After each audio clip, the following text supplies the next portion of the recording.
Welcome to Extra Take.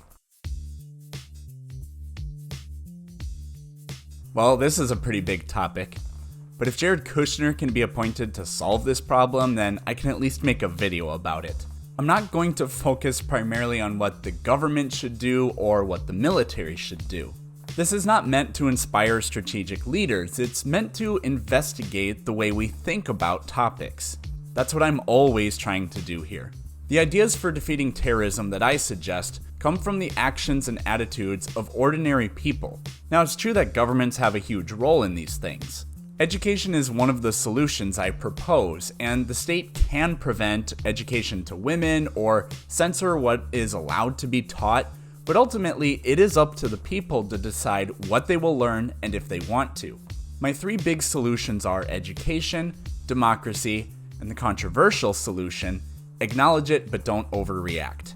The ideas for this video come predominantly from Enlightenment Now and The Better Angels of Our Nature, both by Steven Pinker. I'm actually going to make two videos on this topic. With that being said, let's get started with the focus of this video, which is education and acknowledge but don't overreact. First, I want to focus on how education in the United States can prevent overreacting. It was deception and misinformation, not education, that led the United States into a war with Iraq to defeat terrorism. That war cost the lives of 4,500 US soldiers and over 100,000 Iraqi civilians. How many American lives did it save? 0. Not to mention the chaos and instability of the aftermath, civilian deaths, and continued military occupation has certainly inspired a huge number of new terrorists. Let's look at the figures. From 2003 to 2011, 32 Americans died from terrorist-related deaths, more than a third of which came from a single incident, the 2009 Fort Hood shooting, and 6 of which were committed by domestic right-wing terrorists. Of the 32 documented cases of terrorism in the United States for those years, 20 of the incidents resulted in the deaths of nobody except the terrorist. Here's where it gets a little confusing. In that same time, 30 people total were killed by domestic right-wing terrorist attacks in the United States.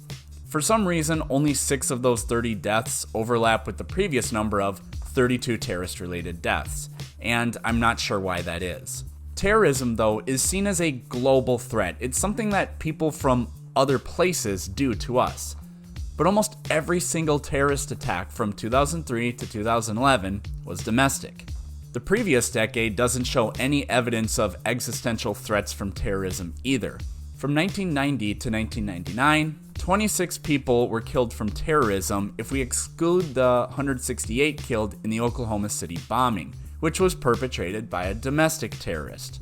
In fact, the number of terrorist incidents in America which killed more than 10 people throughout the entire 20th century is 7.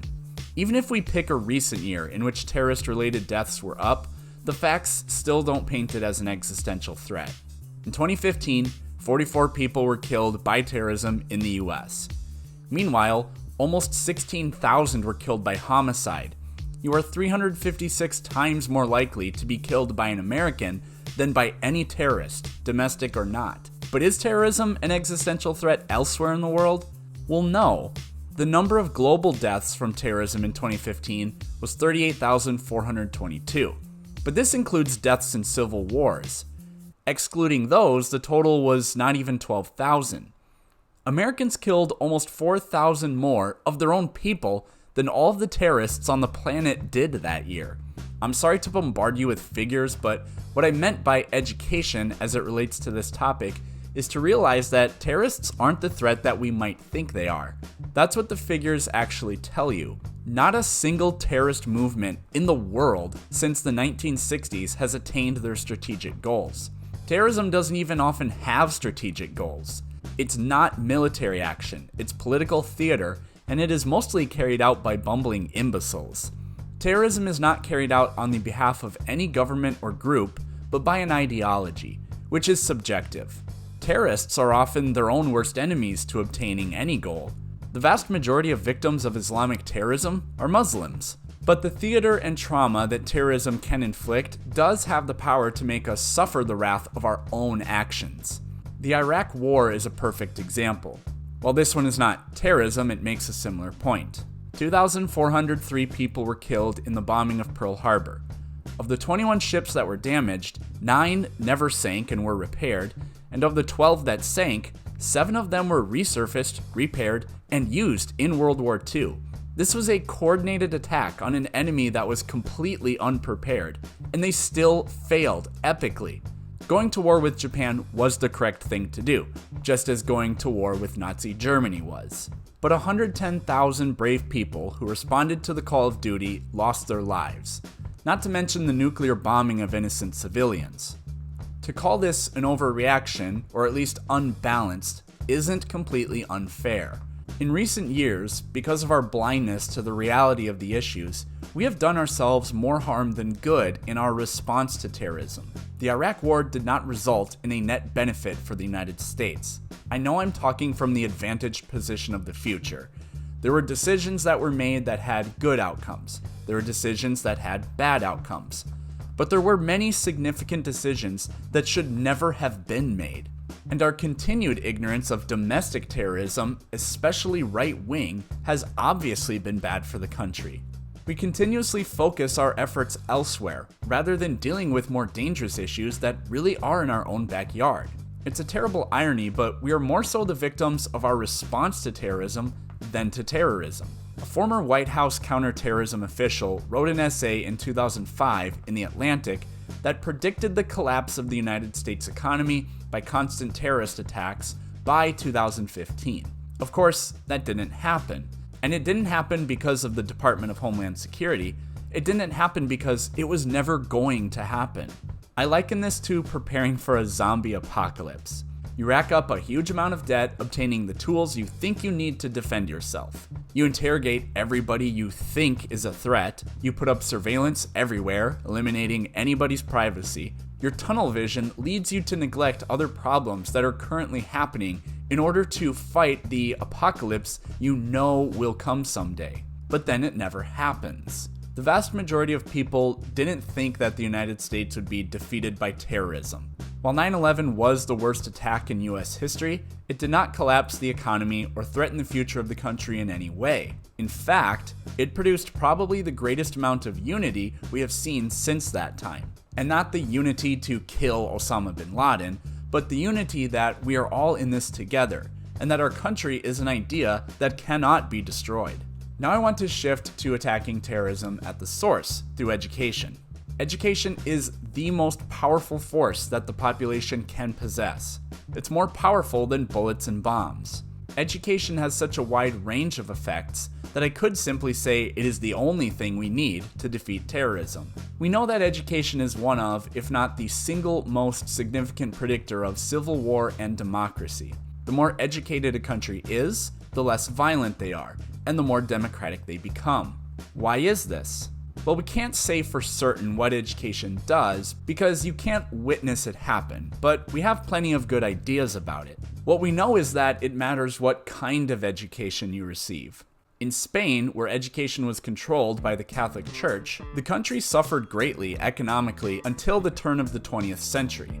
Children were not taught science, math, political economy, or secular history because the creed and the catechism were viewed as the only essential knowledge you needed. We see this same kind of pattern occurring in parts of the Islamic world today. A proper education doesn't make you an encyclopedia, but it does teach you that there are ways of resolving conflicts without resorting to violence, that other people or cultures might know something that you don't, that your own convictions might be wrong, that other people are married to their culture just as you are to yours, and they are no worse than you for it. And it topples over dangerous superstitions. Terrorism also springs up in places of destitution. Australia is not much more hospitable than the Middle East or Sub-Saharan Africa, which are the hotbeds of terrorism today. So why no terrorism? Bigots would like to credit Christianity for it, but that is catastrophically wrong. Australia has been engineered to provide people with a comfortable living. Scientists, engineers, doctors, technology gurus, these are the products of secular education, the most transformable force to modern civilization. The Bible and the Quran contain the same number of facts, which is 0. As a manual on how to die and go to heaven, they claim to have a few things to say. But as a manual on how to live on Earth and not die, they have nothing to say. Spain, which we mentioned earlier, was involved in 25 separate wars during the 1800s, a large number of which involved countries they conquered during the Age of Exploration, thinking they were fulfilling their righteous Christian duty. It's not a coincidence that secular education lifted Spain out of their troubles. Fundamentalism is the opposite of education. It is the resistance of new information in favor of claims made by dead poets about things that never happened and people who never even existed. Fundamentalism is what inspires people to fly buildings into airplanes, shoot abortion doctors, and commit countless other acts of terror. When a population becomes educated, properly educated, they begin to solve their own problems. They don't fail to be religious. I'm not proposing getting rid of religion to solve terrorism. I'm proposing promoting education so that people are equipped with the knowledge and tools necessary to build a proper life for themselves. The Department of Homeland Security recognizes climate change as an existential threat to the United States. When people are displaced because they can't grow food or their water disappears, they become fragmented, desperate, and they resort to violence and terrorism. For this reason, many experts think we should send relief and fund programs for education in these parts of the world. It would cost a lot of money, but it would save lives and prevent conflict that would be far more costly to them and to us. I could go on with this, but I'm going to finish this video with a quote from a video I made for a homeroom lesson of all things about education.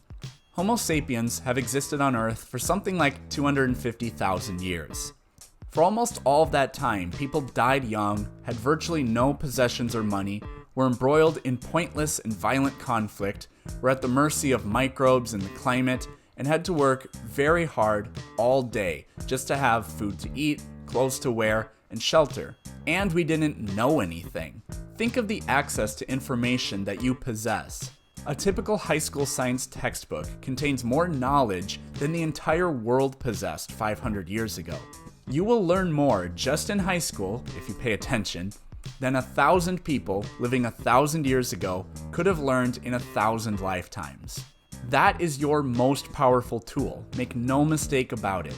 The ability to learn and adapt and conquer your fears, your ignorance, the troubles in the world that affect you and other people. Education is the key to your ability to rise up above life, even though it is hard, and to help make the world a better place for other people. Of course, you also need some internal motivation to actually do something. Yes, it will be a struggle. It has to be. If you avoid hardship, never giving yourself a real challenge, then you can never, ever hope to grow and become a better person. Nothing meaningful ever sprung from this world without some struggle. Next time, we're going to investigate democracy as a pacifying force and how failing not to overreact has not helped us in the fight against terrorism. Thanks for watching.